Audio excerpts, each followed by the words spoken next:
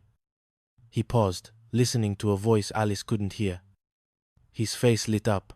Oh, you devil, you. All right. She'll be here in an hour. Alice turned to Vera. This is going to be a disaster. Chapter 2. The Reunion. While Mel was busy preening for a movie star, Vera was fighting a battle of her own. She sat at the counter, staring at a cream-colored envelope. What are you reading, honey? Alice asked. It's an invitation to my high school reunion in Boston, Vera said, her voice small. What fun. A chance to relive the good old school days, Alice beamed. Actually, my good old days weren't all that good, Vera admitted. All I ever did was hold the purses for the girls who danced. Come on, Vera. I'm sure lots of boys were interested in you, Alice said soothingly. Those boys only wanted one thing from Vera Gorman, Vera said darkly. Help with their parallelograms. Well, I did belong to the pep club, Vera offered, trying to find a silver lining. But cheerleaders got pom-poms. All I got was a single pom. Every time I cheered, some of the streamers fell off. At the end of my senior year, all that was left was a stick with a staple on the end. Alice urged her to go. You can see your Aunt Agatha. I bet there are a lot of people who would like to see you. Vera pointed to the address label. The alumni committee doesn't even know my name. Miss Vera Morman. Gee, I thought you were a Presbyterian. Mel interjected as he walked by. It's just a typographical error, Alice assured her. Vera's face softened. Steve Marsh. I bet he'll be there. With Alice's encouragement, Vera flew to Boston. She returned a week later, bursting through the diner doors with a smile that outshone the neon sign. I'm back, she announced. Did you have fun? Alice asked. Well, not much at the beginning, Vera admitted. But it picked up later on. I got engaged. Engaged? Alice and Jolene shrieked. To Steve Marsh. Vera held out her hand to show off the ring. It was just like a fairy tale. We went to the Boston Aquarium, and he proposed right in front of their special exhibit. That amazing sea animal, the sponge. Nothing says romance like a sponge, Jolene drawled. Steve Marsh flew into Phoenix the next day. He was handsome, successful, and owned a computer company. But as the reunion glow faded, reality set in over a dinner of shrimp curry. This computer has a 16-bit microprocessor. Vera stared at him blankly. Well, see, now you're talking kilobytes, she tried. Exactly. Once somebody gets me started on kilobytes, I just lose all track of time, Steve beamed. Just sit down and try my shrimp curry, Vera said. It is my specialty. Steve recoiled. I'm allergic to shellfish. My face would swell and turn red. I'd look like a giant raspberry with ears. The chasm between them widened with every course. Steve wanted steak. Vera loved animals. Steve liked machines. Vera had hamsters named Harold and Mitzi. We don't seem to have a heck of a lot in common, Steve finally admitted. Except we both graduated from Walton High. They looked at each other, the ghost of their school cheer whispering between them. Pumaloka, Pumaloka. Steve chanted softly. I think we're going too fast, Steve said. How would you feel if we postponed the engagement? Vera exhaled, a weight lifting from her chest. Relieved, she said, honestly. Me too, Steve smiled. They broke the news to the diner crew over chocolate cheesecake. It's not that we don't like each other, Vera explained. It's just, there are some things he likes that I don't like. Well, let's celebrate your disengagement, Mel shouted, popping a bottle of champagne. Chapter 3. The Man on the Roof. The summer of strange romance wasn't over. One afternoon, a man with a suitcase and a heartbroken expression stumbled into the diner. Mel? Mel Sharples? The stranger asked. Who wants to know? Mel asked suspiciously. It's me. Monty. From Vegas, the man cried. You stayed in the Siesta Mirage Hotel. I'm the booze boy. Monty. Monty's face fell. I was supposed to get married yesterday. To Raven. She's an exotic dancer with a capital X. What happened? Alice asked gently. She never showed up, Monty sniffled. I waited 8 hours at the altar in my white wedding suit with a pink ruffled shirt. This is supposed to be my honeymoon. So I just grabbed the first bus out of town. Mel, ever the opportunist, saw an opening. I can fix it. I can fix a freezer. Leaky pipes. Snap, Monty promised. For room and board, you got a deal, Mel said, pointing to the back. You can sleep in the storeroom.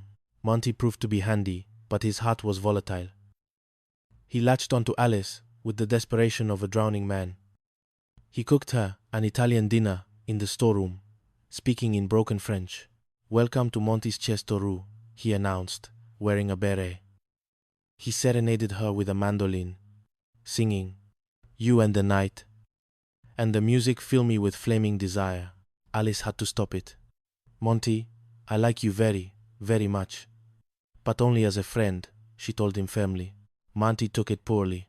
10 minutes later, Vera ran inside. He's on the roof. He says he's gonna jump. The crew rushed outside. Monty stood on the edge of the diner roof, silhouetted against the blinding sun. Hello, God? Monty Hickman calling, he shouted at the sky. Why are all these problems with my love life? Why? Monty, come down, Alice yelled. You don't care about me, Monty wailed. If you care so much, why don't you prove it? Marry me, Alice. Say I'll marry you, Monty. I can't say that, Alice shouted back. Suddenly, Mel's mother, Carrie, poked her head out of the upstairs window of the adjacent building. They're looking at your mum, Mel muttered to Alice. Alice had an idea. She introduced Monty to the reality of her life. She pointed to her teenage son, Tommy. Monty, this is my son. He's almost 17. He's going to go to college. Expensive college. He needs clothes, books, an apartment, a car. I'd prefer a Ferrari, Tommy added helpfully. Monty looked at Tommy, then at Alice. The financial reality of instant fatherhood hit him harder than the heartbreak. Alice, there's no easy way to say this, but I'm far too young to just settle down with the first woman who throws herself at my feet, he said, climbing down the ladder. It worked. Alice exhaled. Monty packed his bag. I guess I better go back to Vegas. In time, you'll forget all about me, he said dramatically. I'll try, Alice promised. Chapter 4. The War of the Words. Peace never lasted long at Mel's diner. The latest crisis was economic. Freddy's Feed Bag, a rival joint down the street, was stealing customers with a giveaway game. People are waiting 2 hours just to get a seat at Freddy's, Alice noted, watching Henry drink a bowl of hot water because he was broke. Freddy is a crook, Mel grumbled. He's stealing my customers. If you can't beat him, join him, Jolene suggested. Spell Mel's and be a winner. Mel hated spending money, but he hated losing business more. He launched the contest. Customers received a letter with every check. If they spelled MELS, they won a cash prize. The pot started at $100. Then Freddy raised his prize. Mel, in a fit of testosterone-fueled rage, escalated. I'm raising my prize to $3,000. Mel screamed at Freddy in the parking lot. Are you crazy? I know what I'm doing, Mel whispered back. Later, in the kitchen, he revealed his devious plan. The reason I didn't put the S in the bowl is because if somebody wins it on the first day, the contest is over. I'm holding the S. You're a crook, Alice accused. I am a smart businessman, Mel corrected. But fate, as it often did, conspired against Mel. Mel ripped up a losing ticket in front of the girls to prove a point. But Jolene taped it back together. It wasn't an S, it was another M, Jolene realized. That means the S is in the bowl. Panic ensued. Mel tried to fish the S out, but it was too late. Henry Biesmeyer, loyal Henry, bought a bowl of soup. He pulled a ticket. I saw it. You've got the S. You won, a customer shouted. Mel collapsed, calling for his mama. Henry had won $3,000 Mel didn't have. Henry looked at his friend, sweating on the floor. I know Freddie pushed you into a prize you can't afford, Henry said quietly. I'm not claiming the money. I couldn't do that to a friend. Mel looked up, tears in his eyes. You're a big man, Henry. Someday, I'm going to make this up to you, Mel promised. Why not now? Henry asked. Give me the original prize money. Right. 100 smackaroos, Mel said, relieved. Actually, the original prize was $101, Alice reminded him. Mel groaned, handing over the cash. It was a small price to pay for salvation. Chapter 5. The Treasure of Slim McDermott. The desire for easy money didn't die with the contest. A news report about a man finding money in the walls of an old house sparked a gold rush in the diner. The guy that built the diner, his name was Slim McDermott. Mel remembered. He was an eccentric. Maybe Slim hid money in the diner walls too, Jolene suggested. Mel scoffed. But greed is contagious. Soon they were tearing the place apart. They found nothing in the walls. But the ceiling. There's a crawl space, Mel realized. Vera, you're skinny. Get up there. Vera crawled into the dusty void. I've never seen so many cobwebs, she called down. Then, a scream. She rained down cash. 670. $720. Mel counted, ecstatic. But there was also a poem. Unlucky, on the left, but lucky on the right. I left my golden gift right where you take a bite. It's a clue, Alice said. It's a combination to a safe. They deciphered it. Left 1 3 unlucky, right 7 lucky. Left 5 0 golden anniversary, right 3 20th in a bite. They found the safe buried in the floor. They cracked it open. Inside was a package containing $40,000. We're rich, Mel shouted. But there was a note. To whom it may concern. I would like the money to go to the children's orphanage at Round Mesa. The silence in the diner was heavy. They looked at the money. They looked at each other. They're orphans, Alice said softly. My heart says yes, but my fingers say no. In the end, they weren't thieves. They gave the money to the orphans. We were rich for 5 seconds. Yolinasihil. You still got the money from the ceiling, Mel said. He handed each of them $100. For you, and for you, and for you. Mel, you're sharing this with us? Alice asked, stunned. There is something you can do for me, Mel grunted. Fill the hole, and as they shoveled dirt back into the floor of the diner, Alice hummed her song again. Blue Plate Special, Part 2, Family Affairs and False Starts. Chapter 6.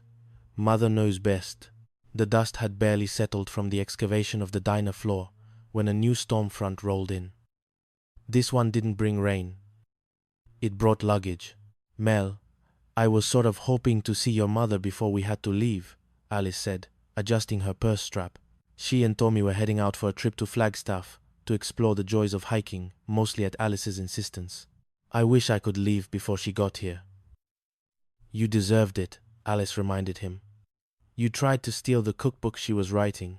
She tried to steal my chili recipe, Mel shouted, pointing a spatula at the ceiling. That chili recipe is mine, mine, mine, not hers, hers, hers. As if summoned by his agitation, the door swung open. A cab driver struggled with a mountain of bags, followed by a woman who radiated energy and the scent of expensive perfume. Carrie Sharples had arrived. Ortho, ortho, ortho. Mel shouted sarcastically. Though he moved to help with the bags, Carrie was everything Mel was not. Charming, successful, and capable of baking a pie that didn't taste like drywall. She handed out copies of her new book, Carrie's Continental Kitchen, like royal decrees. My publisher bought that for the general public, you know, she told Vera when asked for an autograph. But I'll sign yours personally. The pleasantries ended quickly when Carrie dropped her bombshell. She wasn't just in town to promote her book. She was looking for real estate. Specifically, Mel's apartment building. I put in a bid for Mel's building. Mel's eyes lit up with the greedy gleam of a man seeing dollar signs. Just think, my little mother owns my apartment building, he crowed to the girls.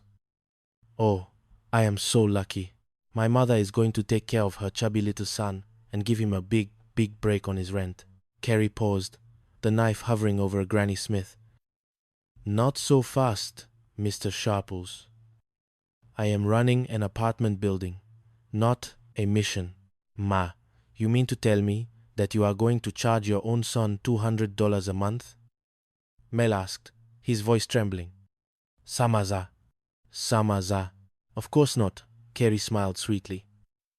The explosion was immediate. Mel refused to pay. Carrie refused to back down. The immovable object had met the unstoppable force, and they shared the same stubborn DNA. You mean you are going to evict your own son? Mel gasped. Better me than a stranger. Carrie shrugged. Within 48 hours, Mel was homeless. He hauled his furniture into the diner, turning the establishment into a chaotic obstacle course of love seats and floor lamps. What is all this? Alice asked, returning from her trip to find a recliner next to the jukebox. Where did all this stuff come from? Maybe we won a contest, like Trash for Life. I live here, remember? Mel snapped, adjusting a blanket on a booth seat. I was a victim, a greedy landlord. My mother. The standoff lasted 2 days. Mel slept in the diner, greeting customers in his pajamas. Carrie managed the building with an iron fist. Finally, Alice intervened. She knew that beneath the bluster, they were family. And more importantly, Mel's furniture was a fire hazard. He knows how to do things cheap, Alice whispered to Carrie. And he knows all the rent dodges because he's tried them all. Mel would be perfect for managing this building. Carrie saw the logic. She offered Mel the job of building manager in exchange for free rent. Mom, you do that and I would treat it like it was my own house. Mel promised, teary-eyed. Well, that's a disgusting thought. Carrie noted, but she hugged him anyway. Chapter 7. The Kiss of Truth. With the landlord dispute settled, the ghost of Chapter 1 returned to haunt Mel. Felicia Blake, the movie star, was finally coming to the diner. This was the moment of truth. Thanks for watching. Deiki. Mel spent an hour in the storeroom preparing. When he emerged, the girls gasped, and not in a good way.